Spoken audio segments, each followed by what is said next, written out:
اللہ فرماتے ہیں ہم آسمان سے پانی برساتے ہیں پاکیزہ پانی، لنحیی بہ بلدۃ میتا، تاکہ ہم مردہ زمین کو زندگی دے دیں۔ میں ابھی 3-4 دن پہلے تھر کا وزٹ کر کے آیا ہوں۔ ان بارشوں کی وجہ سے تھر میں جو ہریالی پھیلی ہے ماشاءاللہ، غریب لوگ اس قدر خوش ہو گئے، جانوروں کے پیٹ بھرنا شروع ہو گئے۔ پورے سال ہم گوشت کھاتے ہیں، اگر یہ بارشیں ختم ہو جائیں تو یہ گوشت بولو بھائی نہیں ملے گا، گوشت نہیں ملے گا، دودھ نہیں ملے گا، نہ گوشت اور نہ دودھ۔ اللہ نے بارش کے پانی کو کے بارے میں فرمایا وَفِي السَّمَاءِ رِزْقُكُمْ، اسی آسمان کے پانی میں تمہارا رزق ہے۔ رزق، رزق کسے کہتے ہیں یہ خوب سمجھیں۔ رزق عربی میں رزق کا وہ مفہوم نہیں ہے جو اردو میں ہے۔ اردو میں تو رزق اکثر روٹی پانی کو کہتے ہیں نا۔ آج مجھے آپ لوگ بہت ڈھیلے ڈھیلے کیوں لگ رہے ہیں؟ دیکھو عربی میں رزق کسے کہتے ہیں؟ نصیبا مفروضہ، نصیب مفروض۔ زندگی گزارنے کے لیے جو لوازمات چاہیے نا انسان کو، ان تمام لوازمات کو انسان کا رزق کہا جاتا ہے۔ یہ کپڑے بھی رزق ہیں۔ جب ہم کہتے ہیں نا بھائی اللہ تمہیں رزق حلال کو شادہ نصیب فرمائے، تو کیا مطلب انڈے پراٹھے کھلائے، کپڑے نہ دے تمہیں پہننے کے لیے، گھر نہ دے، سواری نہ دے، ہے بھائی؟ تو رزق کا مطلب کیا ہوتا ہے؟ ضروری لوازمات۔ زندگی گزارنے کے لیے جو بھی ضروری لوازمات چاہیے ان تمام چیزوں کو کیا کہا جاتا ہے؟ رزق۔ تو اللہ نے کہا وَفِي السَّمَاءِ رِزْقُكُمْ، یہ جو آسمان سے پانی برس رہا ہے اس میں تمہاری زندگی گزارنے کے لیے تمہیں جتنی چیزیں چاہیے وہ ساری اس میں موجود ہیں۔ اس میں موبائل بھی ہے، حقیقت ہے۔ بارش برسنا بند ہو جائے موبائل کا بزنس بھی ختم ہو جائے گا۔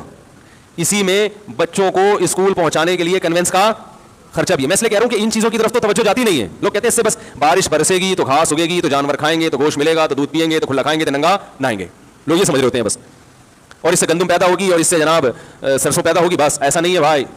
اس سے کپاس پیدا ہوتی ہے، اس کپاس سے کپڑا بنتا ہے، ٹیکسٹائل ملیں آباد ہوتی ہیں۔ جب ٹیکسٹائل ملیں آباد ہوتی ہیں تو کمپنی کے مالکان بھی پیسہ کماتے ہیں اور کمپنی کے ملازمین بھی پیسہ کماتے ہیں۔ اس پیسے سے وہ اپنے بچوں کی اسکول کی فیسیں بھی ادا کرتے ہیں، اس پیسے سے وہ بچوں کی دوائیں بھی خریدتے ہیں۔ جب وہ دوا خریدتے ہیں تو جو ڈاکٹر کلینک کھول کے بیٹھا ہوا ہے وہ اپنے بچوں کے لیے دوا خریدنے کے قابل بنتا ہے۔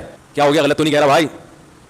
ہے ابھی بات اگر میں انگلش میں کہوں تو مان لیں گے لوگ، اردو میں کہہ رہے ہیں تو نہیں مان رہے، سمجھ میں نہیں آ رہا، اور پنجابی میں کہوں تو پھر بالکل ہی نہیں مانیں گے۔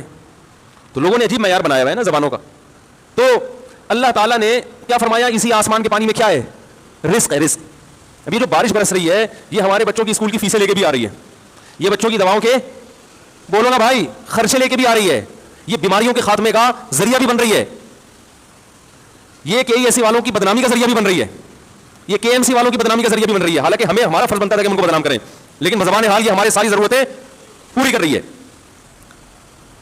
یہ فضاؤں کو صاف کر رہی ہے۔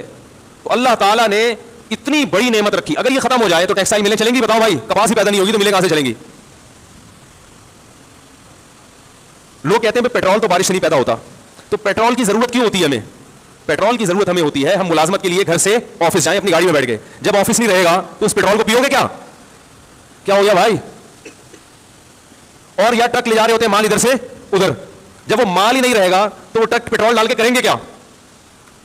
ہر چیز کا خاتمہ ہے اگر اللہ آسمان سے بارشیں برسانا بند کر دے، ہر چیز ختم ہو جاتی ہے۔